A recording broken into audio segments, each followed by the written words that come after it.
college. I only need to swim a couple times a year in order to maintain some semblance of swim speed. As a consequence, I raced Ironman Coeur d'Alene 2008. I'm at Ironman Wisconsin 2009 right now, broadcasting from the hotel room while Patrick is on a run. And I haven't swam since Ironman Coeur d'Alene 2008, but don't tell anybody. um, there's three cornerstones to the Endurance Nation method of swimming. First and most important is return on investment. Okay. In particular, with regards to off-season training, we realize that that the gains that you make on the swim can potentially come at a relatively high time cost, which is to say that you can train for months and months and months, and the expression of those swim gains on race day are measured by just a couple minutes. Okay, meaning we've seen people train their swim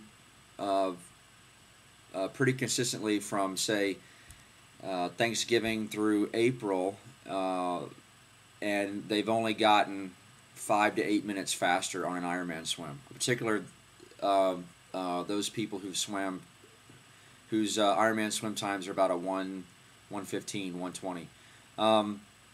We recognize that, and we also realize that swimming comes at a pretty high time cost in the off season, which is it's cold and dark mornings, it's a cold pool, it's a cold car, days are short, we're very, very busy. It makes sense to shift that time investment away from the winter and put it closer to your race, where it can actually do some good. So as a consequence, our off-season training plans in 2007, 2008 didn't include any swimming at all. What we've done this year, 2009, is we realize that some people still want to get in and swim, and so you are our athletes, and if you are going to swim, then we should at least write some swim workouts for you, give you some technique guidance, etc. So our 2010 off-season training plans do include a swimming appendix. The second cornerstone is technique. Swimming is, if your Ironman swim is slower than about a 1:08 or a 1:10, swimming for you, or getting faster as a slower than 1:10 Ironman swimmer, is all about technique, not fitness. So having said that, in 2005, I created a Swim Clinic ebook, and the ebook that you have is the third generation of that product. So there aren't many coaches out there, especially online coaches, who they might recognize that swimming is a very technique sport, but they haven't created a tool to help their online athletes improve their form. I created that tool in 2005. It's been used by thousands and thousands of athletes, and the Swim Clinic ebook that you have right now is in its third generation. So when you look at your at the training plan that we have created for you, your first few workouts, our intent is that you download that ebook, listen to it, read it, watch the videos, and then we have specific drill workouts that we hope that you'll take out to the pool, try out, get a feel for our swim drills and our swimming technique tools that we have. Our third cornerstone, and this is a result of my swimming background, is once we get closer to your races and it's time for you to actually start getting in and putting in some work, and after you have spent about an 8-week block specifically focusing on your technique, at that time it's time to start working on your swim fitness. So when we turn that switch, swimming is very much about swimming fast. If you want to swim fast, you have to swim fast. Assuming you've gotten your technique relatively dialed in, you reach some point in the season where if you want to get faster, you have to swim fast. So, so the sets that I've written, typically one workout in the week will be focused on fast swimming, and the second workout will be focused on swimming 2 to 3 seconds faster than your goal race pace for longer intervals. But those intervals typically end up being somewhere between 2 to 8 minutes. Swim workouts are very much like track workouts. You can handle a lot of intensity on the swim, and so traditional swim workouts are very interval based. Lots and lots of fast swimming. So the fast swim workouts are combinations of 50s and 100s where you're swimming very fast with lots of rest. The longer build your endurance type of swim workouts are intervals between 2 to 8 minutes, about hundreds to 150 to the longest repeats are maybe 600 meters, 600 yards.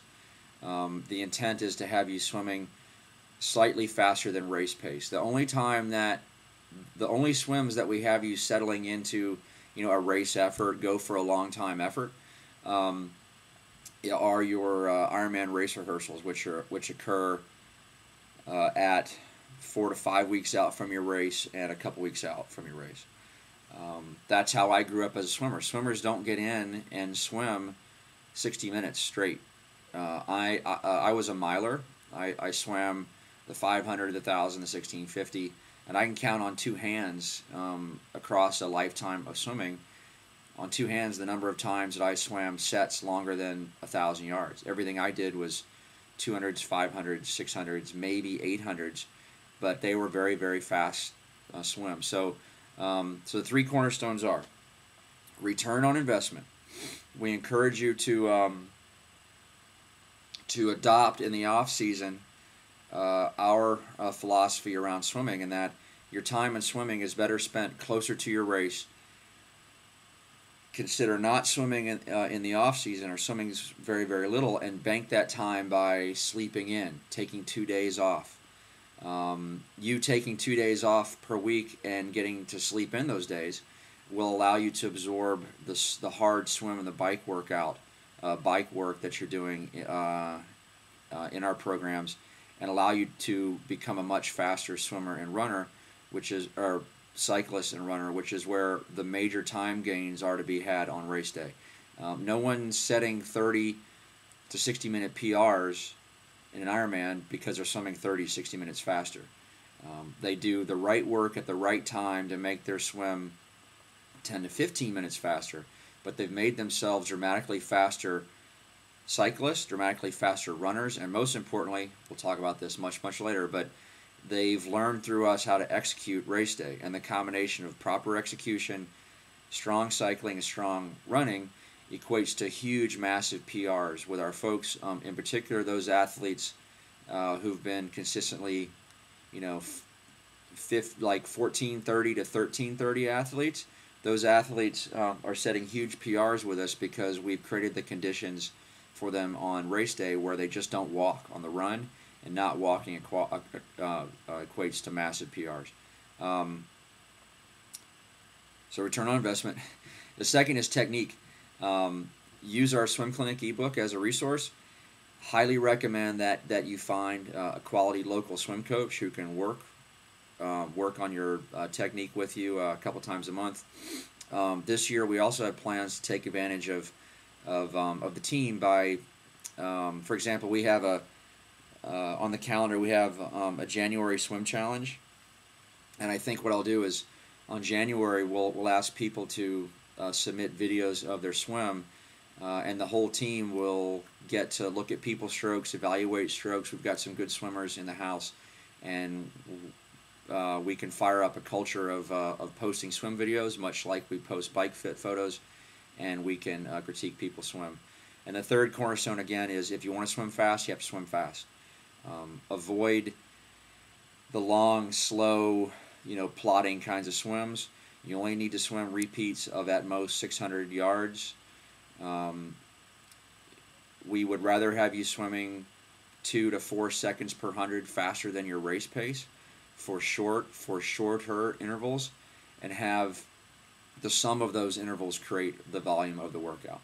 So that's it, folks. Hope you enjoy your trial here. Very excited to have you on board. We've got a lot of great things planned for 2010. Like I said, we're at Ironman Wisconsin right now. We have 11 athletes racing. We've got 20 athletes coming up to spectate. It's going to be a great year. Hope you folks decide to stay on board. That's it. Coach Rich signing off. Going now to record my cycling video.